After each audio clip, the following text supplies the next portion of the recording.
Hello, ನಮಸ್ತೆ ಎಲ್ರಿಗೂ. ನೀವು ಎಷ್ಟೇ ಬ್ಯುಸಿ ಆಗಿರಿ, ನಿಮ್ಗೆ ಎಷ್ಟೇ ಕೆಲಸ ಇರಲಿ, ದಿನ ನಾನು ಹೇಳುವಂಥ ಎರಡು ಟಿಪ್ಸನ್ನು ಒಂದು ತಿಂಗಳು ಫಾಲೋ ಮಾಡಿ. ಒಂದು ತಿಂಗಳು ಬಿಟ್ಟಾದ ನಂತರ ನಿಮ್ಮ ಮುಖ ಕನ್ನಡಿಲಿ ನಿಮಗೆ ನೋಡಿದಾಗ ಗುರುತು ಸಿಗದಷ್ಟು ಚೇಂಜ್ ಆಗೋಗಿರುತ್ತೆ. ಅಷ್ಟು ಚೆನ್ನಾಗಾಗುತ್ತೆ. ಇದಕ್ಕೆ ನಾನೇ ಗ್ಯಾರಂಟಿ. ಯಾಕಂತಂದರೆ ನಾನು ಸಿಕ್ಕಾಪಟ್ಟೆ ನೆಗ್ಲೆಕ್ಟ್ ಮಾಡ್ತಾ ಇದ್ದೆ ಹಿಂದೆ ಎಲ್ಲ. ಅಂದರೆ ಸ್ಕಿನ್ ಕೇರ್ ಮಾಡೋದ್ರ ಬಗ್ಗೆ, ಅಯ್ಯೋ ಏನು ಕ್ರೀಮ್ ಹಚ್ಕೊಳ್ಳೋದ್ರಿಂದ ಏನಾಗುತ್ತೆ, ಅದೆಲ್ಲ ಸುಳ್ಳು, ಅದು ಇದು ಏನೇನೋ ಅಂದ್ಕೊತಾ ಇದೆ. ಆದರೆ ಇವಾಗ ಸ್ಕಿನ್ ಕೇರ್ ಸ್ಟಾರ್ಟ್ ಮಾಡಿ ಆದ ನಂತರ ನನ್ನ ಅನುಭವಕ್ಕೆ ಏನು ಬಂತು ಅಂತಂದರೆ, ಸ್ಕಿನ್ ಕೇರ್ ಅನ್ನುವಂಥದ್ದು ನೆಗ್ಲೆಕ್ಟ್ ಮಾಡೋದಂಥ ವಸ್ತು ಅಲ್ಲ, ನೆಗ್ಲೆಕ್ಟ್ ಮಾಡುವಂಥ ವಿಷಯ ಅಲ್ಲ. ಸ್ಕಿನ್ ಕೇರ್ ಮಾಡಿದರೆ ನಮಗೆ ರಿಸಲ್ಟ್ ಸಿಕ್ಕೇ ಸಿಗುತ್ತೆ ಅನ್ನೋದು ನನಗೆ ಕ್ಲಿಯರಾಗಿ ಗೊತ್ತಾಗೋಗಿದೆ. ಹಾಗಾದರೆ ಏನು ಮಾಡಬೇಕು? ನಿಮಗೆ ಎಷ್ಟೇ ಕೆಲಸ ಇರಲಿ, ಇದನ್ನ ಮಾಡೋದಕ್ಕೆ ಕೇವಲ 5 ನಿಮಿಷ ಸಾಕು. ಕೇವಲ 5 ನಿಮಿಷ ಅಂತೂ ಯಾರಿಗೆ ಬೇಕಾದರೂ ಹೇಗೆ ಬೇಕಾದರೂ ತುಂಬ ಸುಲಭವಾಗಿ ಅಡ್ಜಸ್ಟ್ ಮಾಡ್ಬೋದು. ಅದು ದೊಡ್ಡ ವಿಷಯನೇ ಅಲ್ಲ. ಎಷ್ಟೋ ಹೊತ್ತು ಮೊಬೈಲನ್ನು ಸ್ಕ್ರೋಲ್ ಮಾಡ್ಕೊಂಡಿರ್ತೀವಿ, ಸೋಷಿಯಲ್ ಮೀಡ್ಯಾದಲ್ಲಿ ಏನೇನೋ ನೋಡ್ಕೊಂಡಿರ್ತೀವಿ, ತುಂಬ ಟೈಮ್ ವೇಸ್ಟ್ ಮಾಡ್ಕೊಂಡಿರ್ತೀವಿ. ಅದರ ಬದಲಾಗಿ 5 ನಿಮಿಷ ದಿನಕ್ಕೆ ನೀವು ಸ್ಪೆಂಡ್ ಮಾಡಿದರೆ ನೀವು ಎಷ್ಟು ಚೆಂದ ಆಗ್ತೀರ, ನಿಮ್ಮ ಸ್ಕಿನ್ ಎಷ್ಟು ಚೆನ್ನಾಗಾಗುತ್ತೆ ಅಂತಂದರೆ ನಿಮಗೆ ಆಶ್ಚರ್ಯ ಆಗುತ್ತೆ. ಹಾಗಾದರೆ ಈಗೇನು ಮಾಡಬೇಕು? ಬೆಳಗ್ಗೆ ಎದ್ದ ತಕ್ಷಣ ಕ್ಲೀನಾಗಿ ಮುಖ ತೊಳೆಯಿರಿ. ನಿಮ್ಮ ಹತ್ರ ಈ 3 ಪ್ರಾಡಕ್ಟ್ಗಳಿರಲೇಬೇಕು. ಇದು ಎಷ್ಟೇ ಕಷ್ಟ ಆದರೂ ಈ 3 ಪ್ರಾಡಕ್ಟ್ಗಳನ್ನು ತರಿಸಿಟ್ಕೊಳ್ಳಿ. ಅದು ಯಾವುದು ಅಂತಂದರೆ, ಒಂದು ಕ್ಲೆನ್ಸರ್. ಮುಖ ತೊಳಿಬೇಕು ಅಂತ ಅಂದ್ಬಿಟ್ಟು ನೀವು ಯಾವುದೋ ಕೆಮಿಕಲ್ ಇರುವಂಥ ಸೋಪನ್ನೆಲ್ಲ ಹಾಕಿ ಮುಖ ತೊಳಿಬೇಡಿ, ಸ್ಕಿನ್ ಹಾಳಾಗುತ್ತೆ. ಅದರ ಬದಲಾಗಿ ನಿಮಗೆ ಕ್ರೀಮ್ ತಗೊಳ್ಳಿಕ್ಕೆ ಕ್ಲೆನ್ಸರ್ ಅಥವಾ ಈ ಫೇಸ್ ವಾಶ್ ತಗೊಳ್ಳಿಕ್ಕೆ ಇಷ್ಟ ಇಲ್ಲ ಅಂತಂದರೆ ತಲೆ ಕೆಡಿಸ್ಕೊಬೇಡಿ. ಹಾಲಿಗೆ ಸ್ವಲ್ಪ ಚಿಟಿಕೆಯಷ್ಟು ಕಡಲೆ ಪುಡಿ ಹಾಕಿ ಕ್ಲೀನಾಗಿ ಮುಖ ತೊಳ್ಕೊಳ್ಳಿ. ನಿಮ್ಮದು ತುಂಬ ಆಯಿಲ್ ಸ್ಕಿನ್ ಅಂತಂದರೆ ಆಯಿಲ್ ಬೇಡ, ಅದರ ಬದಲಿಗೆ ಖಾಲಿ ನೀರಿಗೆ ಕಡಲೆ ಹಿಟ್ಟನ್ನು ಹಾಕಿ ಲೈಟಾಗಿ ಮುಖ ತೊಳೆಯಿರಿ.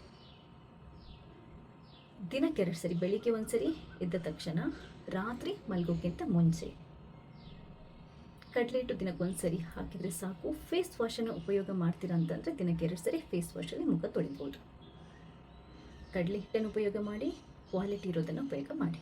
ಫೇಸ್ ವಾಶ್ ಆದರೆ ಮೈಲ್ಡ್ ಆಗಿರೋದನ್ನೇ, ಜೆಂಟಲ್ ಆಗಿರೋದನ್ನು ಉಪಯೋಗ ಮಾಡಿ.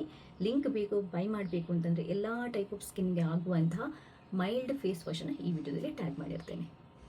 ಸೆಟಫಿಲ್ ಅವ್ರದ್ದು ಜೆಂಟಲ್ ಫೇಸ್ ಕ್ಲೆನ್ಸರ್ ಅಂತ ಬರುತ್ತೆ. ಇದು ಎಲ್ಲ ಟೈಪ್ ಆಫ್ ಸ್ಕಿನ್ನವರಿಗೂ ಒಳ್ಳೆಯದು. ಇಂಡಿಯಾದಲ್ಲಿ ಟಾಪ್ ಸೆಲ್ಲಿಂಗ್ ಸ್ಕಿನ್ ಡಾಕ್ಟರ್ಗಳು ರೆಕಮೆಂಡ್ ಮಾಡುವಂಥ ಪ್ರಾಡಕ್ಟ್ ಇದು, ಸೆಟಫಿಲ್ ಅವ್ರದ್ದು. ಆಯಿತಾ? ಮುಖ ಕ್ಲೀನಾಗಿ ತೊಳ್ಕೊಂಡ್ರೆ ಮುಖನ ಒರೆಸ್ಕೊಳ್ಳಿ, ಮಾಯ್ಶ್ಚರೈಸ್ ಮಾಡಿ. ಇದು ಬೇಕೇ ಬೇಕು. ನಾನು ಆವಾಗಲೇ ಹೇಳಿದಾಗೆ 3 ಪ್ರಾಡಕ್ಟ್ಗಳು ನಿಮ್ಮ ಹತ್ರ ಇರಬೇಕು. ಅದರಲ್ಲಿ ಒಂದು ಕ್ಲೆನ್ಸರ್ ಆಯಿತು, ಇನ್ನೊಂದು ಮಾಯ್ಶ್ಚರೈಸರ್. ಇದಿರಲೇಬೇಕು. ಇಲ್ವಾ, ಪ್ಯೂರ್ ಆಗಿರುವಂಥ ಅಲ್ವೇರಾ ಜೆಲ್ಲನ್ನಾದರೂ ನೀವು ಮಾಯ್ಶ್ಚರೈಸರ್ ಟೈಪ್ ಉಪಯೋಗ ಮಾಡಲೇಬೇಕು. ಆವಾಗಲೇ ನಿಮ್ಮ ಸ್ಕಿನ್ನ ಡಲ್ನೆಸ್ ಕಮ್ಮಿ ಆಗುತ್ತೆ, ಹೈಡ್ರೇಟ್ ಆಗಿರುತ್ತೆ, ಸುಕ್ಕುಗಟ್ಟೋದು ಕಮ್ಮಿ ಆಗುತ್ತೆ. ಯಾಕಂದರೆ ಸ್ಕಿನ್ ಡ್ರೈ ಆಗೋದು ತಪ್ಪುತ್ತೆ, ಸ್ಕಿನ್ ಬೇಕಾಗಿರುವಂಥ ಪೋಷಕಾಂಶಗಳು ಸಿಗುತ್ತೆ, ಸ್ಕಿನ್ ಸೆಲ್ಸ್ಗಳು ಪುನರ್ಜೀವ ಬರುತ್ತೆ. ಸ್ಕಿನ್ ಸೆಲ್ಸ್ಗಳಿಗೆ ನಿಮ್ಮ ಮುಖ ಯೂತ್ಫುಲ್ಲಾಗಿ ಕಾಣುತ್ತೆ, ಗ್ಲೋಯಿಂಗ್ ಕಾಣುತ್ತೆ, ಚೆನ್ನಾಗಿ ಕಾಣುತ್ತೆ. ಲಾಂಗ್ ಟರ್ಮಲ್ಲಿ ಸ್ಕಿನ್ ಡ್ರೈ ಆಗಿ ಸುಕ್ಕುಗಟ್ಟೋದು, ತುಂಬ ಬೇಗ ಏಜ್ ಆಗಿಲ್ಲದಿದ್ದರೂ ಸ್ಕಿನ್ ಏಜ್ ಆದಾಗೆ ಕಾಣೋದು, ಅಂದರೆ ನೆರಿಗೆ ಡ್ರೈ ಆಗಿ ಡಲ್ ಆಗಿ ಕಾಣೋದು, ಇದೆಲ್ಲದು ನೀವು ಮಾಯ್ಶ್ಚರೈಸರ್ ಅಪ್ಲೈ ಮಾಡೋದ್ರಿಂದ ತಪ್ಪುತ್ತೆ. ಈ ಪೊಲ್ಯೂಷನ್ಗೆ ನಾವು ಹೊರಗಡೆ ಅಡ್ಡಾದಿಡ್ಡಿಯಾಗಿ ಓಡಾಡುವಾಗಲೂ ಕೂಡ ಸ್ಕಿನ್ ಹಾಳಾಗುವಂಥ ಚಾನ್ಸಸ್ ಇದೆ. ಆದರೆ ನೀವು ಹಚ್ಚುವಂಥ ಮಾಯ್ಶ್ಚರೈಸರ್ ಇದೆಲ್ಲದಕ್ಕೆ ಶೀಲ್ಡ್ ಥರ ವರ್ಕ್ ಆಗುತ್ತೆ. ಇದನ್ನ ಹಚ್ಚಲೇಬೇಕು, ಕಾಂಪ್ರಮೈಸ್ ಇಲ್ಲ. ಇದಕ್ಕೆ ರಾಜಾಗುವಂಥ ಮಾತೇ ಇಲ್ಲ. ಮಾಯ್ಶ್ಚರೈಸರ್ ಹಚ್ಚಿಲ್ಲ ಅಂತಂದರೆ ನಿಮ್ಮ ಸ್ಕಿನ್ ಹೇಗೇಗೋ ಆಗುತ್ತೆ, ಖಂಡಿತವಾಗ್ಲೂ. ಆಯಿತಾ? ಸೊ ಮುಖ ತೊಳ್ಕೊಂಡಿದ್ದೀರಾ, ಮುಖನ ಒರೆಸ್ಕೊಂಡಿದ್ದೀರಾ, ಮಾಯ್ಶ್ಚರೈಸರನ್ನು ಅಪ್ಲೈ ಮಾಡ್ಕೊಂಡಿದ್ದೀರಾ. ಇನ್ನೂ ಒಂದು ಟಿಪ್ಸನ್ನು ಹೇಳ್ತೀನಿ. ಮಾಯ್ಶ್ಚರೈಸರ್ನ ಅಪ್ಲೈ ಮಾಡೋದಿದ್ರೆ ಸ್ವಲ್ಪ ಸ್ಕಿನ್ ಒದ್ದೇ ಇರಬೇಕು. ಆದರೆ ಮುಖ ಒರೆಸಿದಾಗ ಲೈಟಾಗಿ ಪಸ ಇರುತ್ತೆ. ಆ ಪಸ ಇರೋ ಟೈಮಲ್ಲೇ ಮಾಯ್ಶ್ಚರೈಸರ್ನ ಅಪ್ಲೈ ಮಾಡಿ. ಅದು ದಿ ಬೆಸ್ಟ್ ಐಡಿಯಾ. ಸ್ಕಿನ್ನನ್ನು ತುಂಬ ಹೊತ್ತು ಹೈಡ್ರೇಟ್ ಆಗಿರುತ್ತೆ, ಸ್ಕಿನ್ ತುಂಬ ಒಳ್ಳೆಯದು. ಕ್ಲೀನಾಗಿ ಡೀಪಾಗಿ ಮಾಯ್ಶ್ಚರೈಸರನ್ನು ಲಾಕ್ ಮಾಡುತ್ತೆ ಈ ಟ್ರಿಕ್. ಇಷ್ಟ ಆಯಿತಾ? ಇದಾದ ನಂತರ ಡೇ ಟೈಮಲ್ಲಿ ಮರೆಯದೆ ಇನ್ನೊಂದು ವಸ್ತುವನ್ನು ನೀವು ಹಚ್ಚಲೇಬೇಕು. ಅದೇನು ಅಂತಂದರೆ ಸನ್ಸ್ಕ್ರೀನ್ ಲೋಷನ್. ಇದಕ್ಕೆ ಕಾಂಪ್ರಮೈಸ್ ಇಲ್ಲ. ಅದಕ್ಕೆ ನಾನು ಹೇಳಿದ್ದು ಕ್ಲೆನ್ಸರ್, ಮಾಯ್ಶ್ಚರೈಸರ್, ಅನಂತರ ಸನ್ಸ್ಕ್ರೀನ್ ಲೋಷನ್. ಇದು ಕಂಪಲ್ಸರಿ ನಿಮ್ಮ ಹತ್ರ ಬೇಕೇ ಬೇಕು. ಮೇಡಮ್, ಎಷ್ಟೊಂದು ಕ್ರೀಮ್ಗಳನ್ನು ಹಚ್ಚಲಿಕ್ಕೆ ಹೇಳ್ತೀರಾ ಅಂತ ಹೇಳ್ತೀರಲ್ವಾ? ನಿಮಗೊಂದು ಹೇಳ್ತೇನೆ. ಕ್ರೀಮ್ಗಳಲ್ಲಿ 2 ಟೈಪ್ ಇದೆ. ಒಂದು ಸ್ಕಿನ್ ಕೇರ್ ಕ್ರೀಮ್ಗಳು, ಇನ್ನೊಂದು ಮೇಕಪ್ ಬೇಸ್ಡ್ ಕ್ರೀಮ್ಗಳು. ಸ್ಕಿನ್ ಕೇರ್ ಕ್ರೀಮ್ಗಳು ಅಂತಂದರೆ ಲಾಂಗ್ ಟರ್ಮಲ್ಲಿ ಶಾಶ್ವತವಾಗಿ ನ್ಯಾಚುರಲ್ ಆಗಿ ನಮ್ಮ ಸ್ಕಿನ್ನನ್ನು ಕ್ಲಿಯರ್ ಮಾಡುತ್ತೆ. ನ್ಯಾಚುರಲ್ ಆಗಿ ನಮ್ಮ ಸ್ಕಿನ್ ಹೆಲ್ತನ್ನು ಕಾಪಾಡಿಕೊಳ್ಳೋದಕ್ಕೆ ಇರುವಂತಹ ಕ್ರೀಮ್ಗಳು. ನಾವು ಹೆಲ್ದಿಯಾಗಿರಬೇಕು ಅಂತಂದರೆ, ಹೊಟ್ಟೆಗೆ ನಾವು ಎನರ್ಜಿ ಬೇಕು ಅಂತಂದರೆ ಹೇಗೆ ಫುಡ್ಡು ತಿಂತೀವೋ, ಸ್ಕಿನ್ ಹೆಲ್ತನ್ನು ಕಾಪಾಡೋದಕ್ಕೆ ಮಾಯಿಶ್ಚರೈಸರ್ ಮತ್ತು ಸನ್ಸ್ಕ್ರೀನ್ ಲೋಷನ್ ತುಂಬ ಮುಖ್ಯ. ಇದು ಸ್ಕಿನ್ ಹೆಲ್ತನ್ನು ಕಾಪಾಡುವಂಥ ಕ್ರೀಮ್ಗಳು. ಇದು ಮೇಕಪ್ ಕ್ರೀಮ್ಗಳಲ್ಲ. ಮಾಯಿಶ್ಚರೈಸರ್, ಸನ್ಸ್ಕ್ರೀನ್ ಲೋಷನ್ ಹಚ್ಚಿಬಿಟ್ಟು ನಿಮ್ಮ ಸ್ಕಿನ್ನನ್ನು ಕ್ಲೀನಾಗಿ ಇಟ್ಕೊಂಡಿದ್ದಿದ್ರೆ, ಹೆಲ್ದಿಯಾಗಿ ಇಟ್ಕೊಂಡಿದ್ದಿದ್ರೆ, ನೀವು ಮೇಕಪ್ ಹಚ್ಚದಿರಿ, ನೀವು ಚೆನ್ನಾಗೇ ಕಾಣ್ತೀರಾ. ಮುಖದಲ್ಲಿ ಸಿಕ್ಕಾಪಟ್ಟೆ ಮೊಡವೆ, ರ್ಯಾಷಸ್, ಸನ್ಬರ್ನ್, ಸನ್ ಟ್ಯಾನ್, ಕಲೆಗಳು ಇದೆಲ್ಲ ಇದ್ದರೆ ನೀವು ಎಷ್ಟೇ ಮೇಕಪ್ ಹಚ್ಚಿ ನೀವು ಚೆನ್ನಾಗಿ ಕಾಣಿಸಲ್ಲ. ಮೇಕಪ್ ಹಚ್ಚಿದ್ರೂ ಕೂಡ ಸ್ಕಿನ್ ಟೋನ್ಡ್ ಆಗಿರಬೇಕು, ಚೆನ್ನಾಗಿ ಕಾಣಬೇಕು ಅಂತಂದರೆ ನೀವು ಸ್ಕಿನ್ ಕೇರ್ ಮಾಡಲೇಬೇಕು. ಕೆಲವೊಂದು ಸರಿ ನೀವು ತುಂಬ ಸರಿ ಅಬ್ಸರ್ವ್ ಮಾಡಿರ್ತೀರಿ, ಕೆಲವರು ಮೇಕಪ್ ಹಚ್ಚಿದ್ರೆ ತುಂಬ ಚೆನ್ನಾಗಿ ಕಾಣ್ತದೆ ಅಂದರೆ ಸೆಟಲ್ಡ್ ಆಗಿ ನೀಟಾಗಿ ಸ್ಕಿನ್ಗೆ ನೀಟಾಗಿ ಸೆಟ್ ಆಗಿರುತ್ತೆ. ಕೆಲವರು ಮೇಕಪ್ ಹಚ್ಚಿದ್ರೆ ಹೆಂಗೆಂಗೋ ಕಾಣ್ತೀವಿ, ಏನು ಇಷ್ಟೊಂದು ಮೇಕಪ್ ಹಚ್ಚಿದ್ದಾರೆ ಅಂತಂದರೆ ನೋಡಿದರೆ ಗೊತ್ತಾಗುತ್ತೆ.